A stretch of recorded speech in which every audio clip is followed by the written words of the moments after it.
Weight loss ചെയ്യാൻ start ചെയ്തിട്ട് 27ാമത്തെ ദിവസമായി. അപ്പോൾ 2-3 ഫ്രണ്ട്സൊക്കെ എന്നോട് പറഞ്ഞു, എൻ്റെ കെട്ടിയവൻ ഉൾപ്പെടെ എന്നോട് പറഞ്ഞു, കുറച്ചൊരു ആർട്ടിഫിഷ്യൽ ഫീൽ ചെയ്യുന്നുണ്ട് ക്രിസ്റ്റീനി സംസാരിക്കുന്നതിൽ നിന്ന്.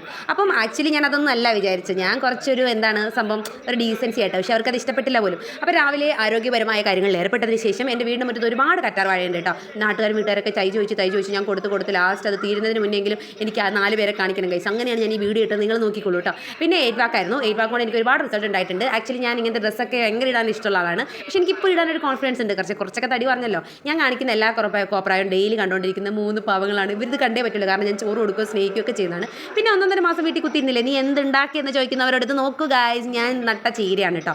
അപ്പം ഇതൊരു ദിവസം വിളവെടുത്തിട്ട് ഉപ്പേരി വെച്ച് തിന്ന് കാണിക്കുന്നതായിരിക്കും നിങ്ങൾക്ക്. അപ്പോൾ എല്ലാവർക്കും ഇങ്ങനത്തെയുള്ള വീഡിയോസൊക്കെ ഇഷ്ടമാവാണ്. എൻ്റെ തടി കുറഞ്ഞോ കൂടിയോ എന്നൊക്കെ ഇങ്ങനെ നോക്കണ്ടേ. അങ്ങനെ നോക്കണമെങ്കിൽ എന്തായാലും ഫോളോ ചെയ്യാനും ലൈക്ക് ചെയ്യാനും ഒക്കെ മറക്കണ്ട കേട്ടോ. പിന്നെ അങ്ങനെ വെള്ളം കൂടിയോടുകൂടി ഇന്നത്തെ വീഡിയോ അവസാനിപ്പിക്കാനിരുന്നപ്പോഴാണ് പെട്ടെന്ന് ഓർമ്മ വന്നത്. ഇന്നലെ എൻ്റെ വീടിൻ്റെ അപ്പുറത്തുള്ള ചേച്ചി കുറച്ച് കാന്താരി വിത്ത് പാകാൻ തന്നിരുന്നു. അത് പാകി, പക്ഷേ വെള്ളം ഒഴിക്കാൻ മറന്നു. സോ ഞാൻ കുടിച്ച വെള്ളത്തിൽ നിന്ന് കുറച്ച് അവർക്ക് കുടിക്കാൻ കൊടുത്തു. അങ്ങനെ ഇങ്ങനത്തെ വീഡിയോ അവസാനിപ്പിക്കാമെന്ന് വിചാരിച്ചു. അപ്പോൾ എല്ലാവരും വീണ്ടും ലൈക്ക് ചെയ്യാനും ഫോളോ ചെയ്യാനും മറക്കണ്ട. ബൈ.